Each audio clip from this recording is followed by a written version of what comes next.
یہاں تمہیں عزت نفس، احترام اور شرافت ملے گی، اپنائیت اور خلوص ملے گا اور بے غرض رشتوں کا تحفظ ملے گا۔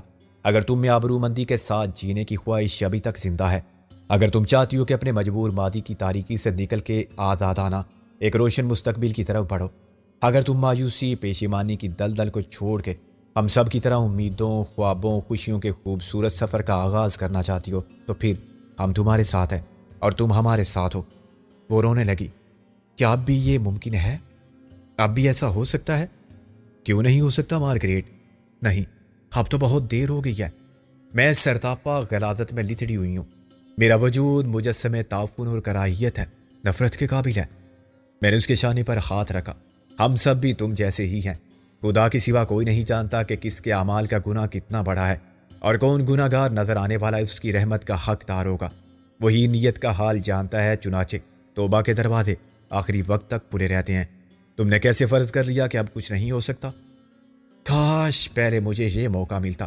میں نے کہا، موقع تو تقدیر فراہم کرتی ہے، اس میں دیر ہو سکتی ہے، اندیر ممکن نہیں۔ آج تمہاری زندگی پھر ایک ایسے موڑ پر آ گئی ہے جہاں فیصلہ تمہارے اختیار میں ہے۔ مجھے ڈر لگتا ہے۔ کس سے؟ شوکت رانا سے؟ نہیں، اپنے آپ سے۔ کہیں میں پھر غلط فیصلہ نہ کر لوں۔ آخر پہلے بھی تو اپنی زندگی کو خود میں نے گزارا تھا۔ پہلے تم نے حالات کے جبر کے تحت فیصلے کیے تھے، آج تم پر کوئی دباؤ نہیں، سب تمہاری ہمت پر منحصر ہے۔ پتہ نہیں مجھ میں اتنی ہمت ہے یا نہیں۔ وہ جیسے اپنے آپ سے بولی۔ میں نے کہا، آزما کے دیکھ لو۔ میرا خیال ہے کہ تم میں اس سے کہیں زیادہ حوصلہ ہے جتنا تم سمجھتی ہو، اور یہ کوئی انوکھی بات نہیں۔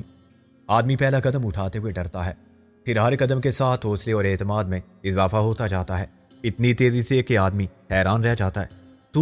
آپ سب لوگ ایسا ہی سمجھتے ہیں؟ اس نے رابعہ، گل، محسن، وقار اور نکی کو دیکھا۔ ڈر کو دل سے نکال دو مارگریٹ۔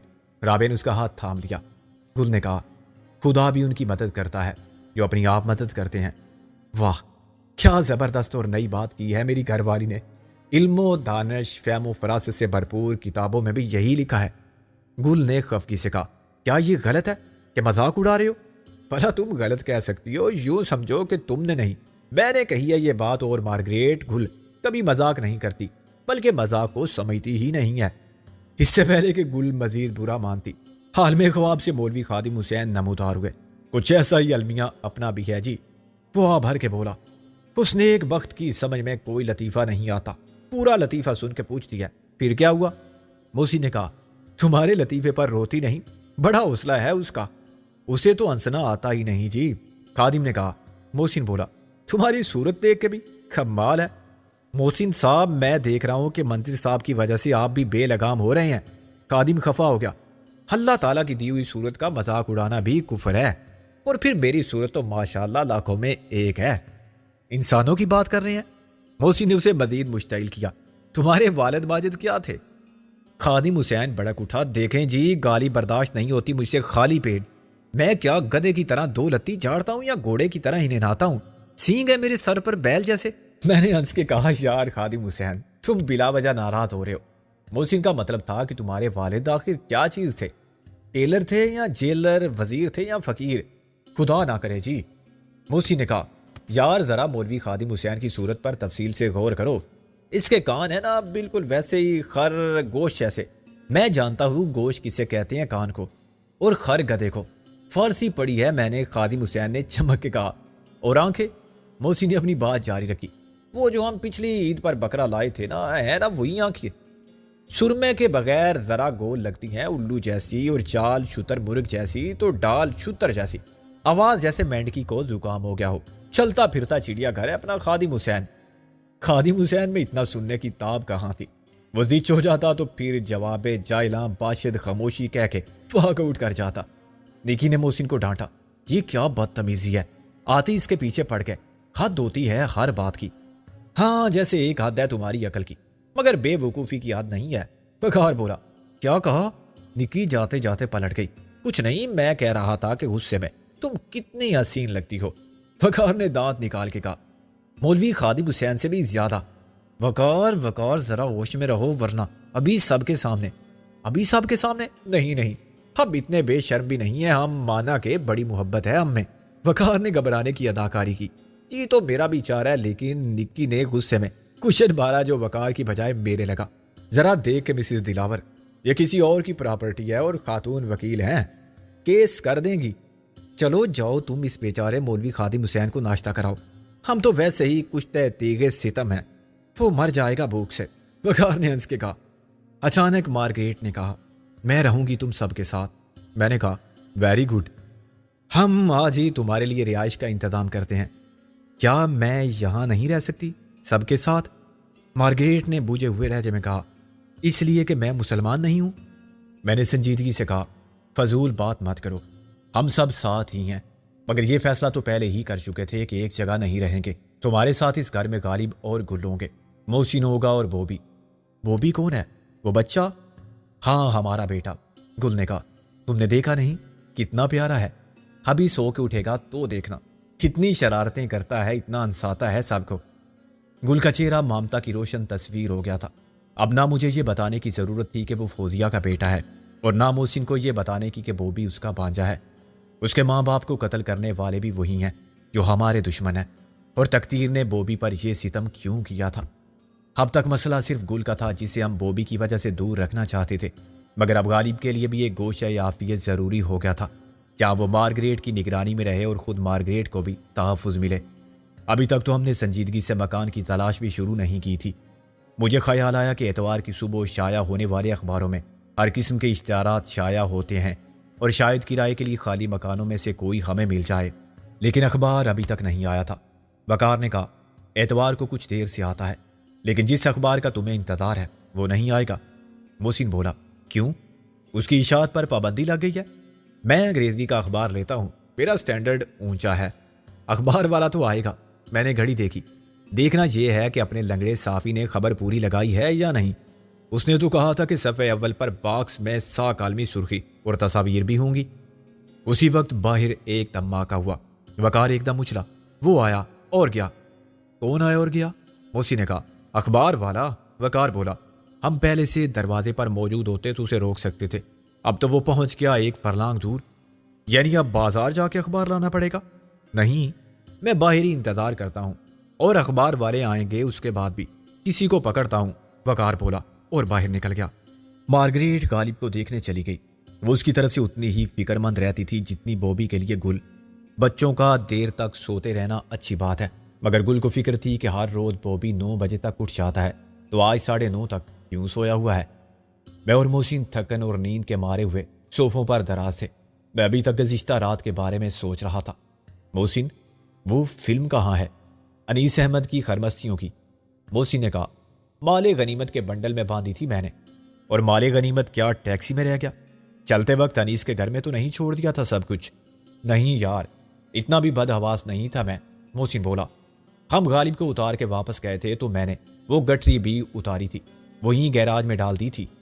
1 لاکھ سے زیادہ تو نقد تھے اور لاکھوں کے زیورات تھے، سب وہیں پڑے ہوں گے، وہاں سے کون اٹھائے گا؟ لیکن سر، ہم کیا بتائیں گے افسرانے بالا کو؟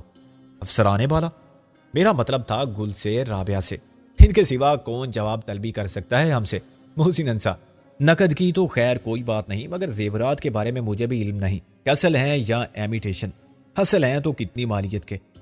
زیادہ اہم وہ نوٹ بک ہے، ڈائری اور رجسٹر۔ 4 چیک میری جیب میں ہیں۔ محسن نے چیک نکالے، یہ تو صرف 1000 کا ہے، یہ دوسرا 17,000 کا، پھر ایک اور 17,000 کا۔ کیا یہ دونوں ایک ہی بک سے پھاڑے گئے ہیں؟ ایک ہی شخص کے دستخط ہیں دونوں پر؟ ایک پر اس ماہ کی تاریخ ہے، دوسرے پر گزشتہ ماہ کی۔ واقعی آپ کی نظر نے وہ دیکھ لیا جو میری نگاہ نہ دیکھ سکی، حالانکہ چیک تو میرے سامنے ہیں۔ 1000 کے دوسرے چیک پر غور کرو، دونوں کی رقم اور دستخط ایک ہیں، دونوں ایک ہی چیک بک سے جاری ہوئے ہیں۔ محسن دنگ رہ گیا، آپ تو بڑے پہنچے ہوئے پیر و مرشد ہیں، آپ نے کیسے جانا؟ ابھی ایسے بہت سے انکشافات ہوں گے، حیران ہونا چھوڑ دے۔ یہ رانا کا پارٹ ٹائم دھندہ لگتا ہے، وہ لوگوں کو بلیک میل کر کے ہر ماہ ایک لگی بندی رقم وصول کرتا ہوگا۔ جب سارے چیک وصول ہو جاتے ہوں گے تو ایک دن میں کیش کرا لیتا ہوگا، خود ہی یا کسی کو بھیج کے۔ نوٹ بک اور ڈائری میں اور بھی نام ملیں گے۔ کیا یہ رانا کی بے وقوفی نہیں تھی؟ وہ چیک لیتا رہا۔ اس سے کیا ثابت کیا جا سکتا ہے؟ کچھ بھی تو نہیں۔ مثال کے طور پر یعقوب صاحب ہیں جو ہر ماہ صرف 1000 دیتے ہیں، ممکن ہے ایک بار ہی ان سے رسید لے لی گئی ہو کہ انہوں نے شوکت رانا سے 1 لاکھ روپے ادھار لیے ہیں اور ایک معاہدے کے تحت یہ قرض وہ 1000 روپے ماہانہ ادا کریں گے سود کے ساتھ، اور یہ رقم 1.5 لاکھ ہوگی۔ 12 سال 6 مہینے میں قرض ادا ہو جائے گا۔ اس میں کون سی بات خلاف قانون ہے؟ اور یعقوب صاحب کے بلیک میل ہونے کی وجہ تو کچھ بھی ہو سکتی ہے۔ دنیا میں ہر شخص کوئی غلطی کرتا ہے یا جرم جو اس کی کمزوری بن جاتا ہے، وہ خاموشی سے اس کا کفارہ نہ ادا کرے تو بدنامی اور سزا سے بچ نہیں سکتا۔ میرا خیال ہے کہ یہ وہی لوگ ہیں جنہوں نے اپنے کسی عزیز کو مینٹل کیس بنانے کے لیے یا پاگل بنا کے ان لوگوں کی تحویل میں دے رکھا ہے۔ اپنے کسی فائدے کے لیے وہ خرچہ ادا کرتے ہیں، پھر راز کو راز رکھنے کا معاوضہ۔ میں ایک رات رابعہ کے ساتھ وزیر خان ٹرسٹ ہاسپٹل کے اندر داخل ہونے میں کامیاب ہو گیا تھا۔ وہاں چوکیدار نے لالچ اور غلط فہمی میں ہمارے سامنے ایک پروفیسر کو پیش کر دیا، یہ سمجھتے ہوئے کہ ہم اسی کے لوائقین ہیں جو اس کو وہاں چھوڑ گئے تھے بظاہر علاج معالجے کے لیے، لیکن در حقیقت ان کو ذہنی طور پر ناکارہ کر کے عضو معطل بنانے کے لیے۔ چوکیدار ہمیں پروفیسر کا بیٹا اور بہو سمجھ بیٹھا تھا۔ خود بیٹے نے وہاں باپ کو بند کرا دیا تھا، ہاں، جائیداد ہتھیانے کے لیے، جس پر ابا جی سانپ بنے بیٹھے تھے۔ تو مار دیتا سانپ کو، محسن تلخی سے بولا۔ میں نے کہا اتنی ہمت نہیں تھی، اور قتل جرم ہے۔ پروفیسر کا بیٹا مجرم نہیں، شریف آدمی ہوگا، کیا کہنے اس کی شرافت کے۔ محسن نے کہا ضرور یہ بہو کی سازش ہوگی۔ یار یہی تو خرابی ہے ہم میں، الزام سے بچنے کا آسان طریقہ ہے کہ خود معصوم بن جاؤ۔ میں کہتا ہوں بہو تو ہوتی ہے پرائی، بیٹا تو اپنا خون ہوتا ہے، وہ کیسے مان لیتا ہے بیوی کی ہر بات، جائز ناجائز کی تمیز کیے بغیر؟ وہ کوئی دودھ پیتا بچہ نہیں ہوگا کہ ایک عورت اس سے کچھ بھی کرا لے، مگر اس کے اعصاب پر عورت سوار ہوتی ہے تو دماغ بھی معوف ہو جاتا ہے، اور پیسہ تو چیز ہی ایسی ہے۔ مجھے سخت رنج ہوا تھا وزیر خان ٹرسٹ ہاسپٹل کے اندر کا حال جان کے۔ وہاں شاید پہلے شفا ملتی ہو، اب وہاں موت کا سامان ہوتا ہے۔ وہ جگہ پاگل خانے سے بھی زیادہ عذاب ناک ہے۔ پاگل خانوں میں لوگ اپنے عزیز و اقارب کا مجبوراً چھوڑ دیتے ہیں، وہ بھی اس امید میں کہ وہاں ان کا علاج ہوگا تو کسی دن وہ نارمل انسانوں کی طرح دنیا میں واپس لوٹ آئیں گے۔ ایسا کہاں ہوتا ہے دوست؟ جو ایک بار دیوانوں کی دنیا میں گیا واپس نہیں آیا؟ نہیں یار، بہت سے لوگ ٹھیک بھی ہو جاتے ہیں، وقتی صدمے سے پاگل ہونے والے یا عارضی حالات سے متاثر ہونے والے، لیکن وزیر خان ٹرسٹ ہاسپٹل میں شاید ایسا نہیں ہوتا۔ وہاں دیوانے نہیں آتے، دیوانے بنائے جاتے ہیں۔ کچھ لوگ جو خود کو ہوشیار سمجھتے ہیں وہ اپنے سے زیادہ ہوشیار انسانوں کی شکاری ذہن سے مار کھا جاتے ہیں۔ شکار ہونے والے شکاری اپنے اپنے رشتوں کی پہچان اور حوالے بھی رکھتے ہیں، شاید اس لیے شکاری رحم دلی سے کام لیتے ہیں اور انہیں جینے کی رعایت دیتے ہیں، انہیں مارتے نہیں اور مرواتے نہیں۔ قفس میں جینے کی آزادی کیا رعایت اور رحم دلی ہے؟ محسن بولا۔ ان سے پوچھو تو وہ یہی کہیں گے کہ گوشے میں قفس کے انہیں آرام بہت ہے۔ کون سی تکلیف ہے جہاں علاج، آرام، ضرورت کی ہر چیز میسر ہے، اور کیا چاہیے؟ باقی سب بھی آرام میں ہیں۔ اندر سے گل، رابعہ اور نکی کے ہنسنے کی آوازیں آ رہی تھی۔ وہ بھی جاگ اٹھا تھا اور وہ سب اس کے ساتھ کھیلتے ہوئے بچہ بن گئی تھی۔ سب اپنی اپنی آوازیں نکال رہی تھی اور اس کی طفلانہ معصومیت پر صدقے واری ہو رہی تھی۔ اس کے حلق سے نکلنے والی بے معنی آوازوں پر وہ خوشی سے بے حال تھی۔ میں نے دروازے کی اور سے دیکھا تو ہنسی کی اصل وجہ معلوم ہو گئی۔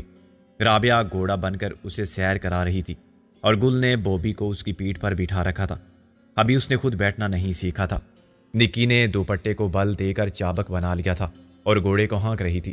سوار نے اظہار شکر کے طور پر رات بھر کے جمع شدہ پانی سے گھوڑے کو پانی دیا اور مس رابعہ کاری ایڈوکیٹ کے سب کپڑے بھیگ گئے۔ شاباش بیٹا، ایک بار اور، نکی نے ہنستے ہنستے کہا۔ رابعہ اٹھ کھڑی ہوئی۔ بدتمیز، یہ کیا حرکت ہے؟ اس نے پیار سے بوبی کو ڈانٹا۔ کہو بیٹا تھینک یو پھوپھی جان، ہم تو ایسا ہی کرتے ہیں اور پھر کریں گے۔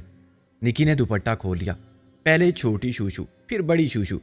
رابعہ نے اب زور سے ڈانٹا۔ بوبی یہ کیا کیا ہے؟ بہت ماروں گی۔ بوبی بسورنے لگا۔ گل نے اسے سینے سے لگایا۔ ہائے پرایا ہے نا، اس لیے مار مار کے بچے کا برا حال کر دیا۔ گل نے کہا۔ نکی ہنسی۔ جب اپنے ہوں گے نا تو پھر پتہ چلے گا، تھوڑے دن کی بات ہے۔ گل نے اب رابعہ کی سائڈ لی۔ پہلے تو بتا تیرے کتنے دن ہیں؟ نکی شرمائی۔ پہلے میں بتاؤں؟ نہیں رابعہ باجی، پہلے آپ۔ رابعہ نے اسے گھورا۔ پہلے آپ کی بچی، ابھی سے میرا نمبر کیسے آ گیا؟ اچھا کان لاؤ ادھر۔ نکی نے رابعہ کے کان میں کچھ کہا۔ رابعہ نے چیخ ماری۔ نکی نے اس کا کان کاٹ لیا، مگر بات کہنے کے بعد۔ سچ؟ رابعہ کی آنکھیں چمکنے لگی۔